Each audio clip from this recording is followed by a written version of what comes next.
प्रत्येक उमेदवार घरोघरी भेटायला येतो. कधी न पाहिलेले उमेदवारसुद्धा भेटायला येतात.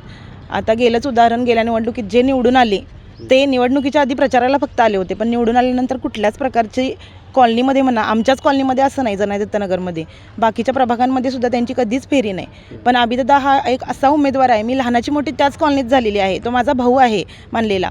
पण असं आहे की कुठलंही काम असू दे, अभिदादा हक्कानं जरी बोलवलं तरी प्रत्येक वेळेला धावून येणार.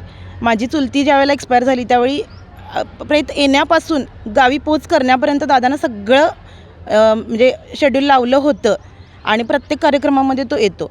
आत्ताचंच ताजं उदाहरण सांगायचं झालं तर मी सध्या जुबानाना जाधव पार्कमध्ये स्वतःचं घर घेतलेलं आहे. पण तिथं असा प्रॉब्लेम आहे की सध्या तिथं पाण्याचा म्हणजे पाईपलाईनचीच सुविधा आलेली नाही. म्हणजे म्हणा महानगरपालिकेकडून आली नसेल किंवा दुसऱ्या कुठून आली नसेल, पण ह्याच्यासाठी नगरसेवकसुद्धा काही अंशी कारणीभूत आहेत. आणि त्याच्यामुळे आता मी सध्या दुसरीकडं म्हणजे राहण्याचा निर्णय घेतलेला आहे. कारण माझं सध्या छोटं बाळ असल्यामुळं या सगळ्या समस्यांना आम्हाला तोंड द्यायला लागते. आणि असं वाटतं की म्हणजे अभिदादा प्रत्येक गोष्ट, प्रत्येक प्रॉब्लेम आमचा सॉल्व करतो आहे. आणि हा सुद्धा प्रॉब्लेम त्यानं निवडून येवो अगर न येवो, येवो हीच आमची अपेक्षा आहे. आणि यासाठीच सगळीकडे महायुतीचा विजय व्हावा हीच अपेक्षा आहे.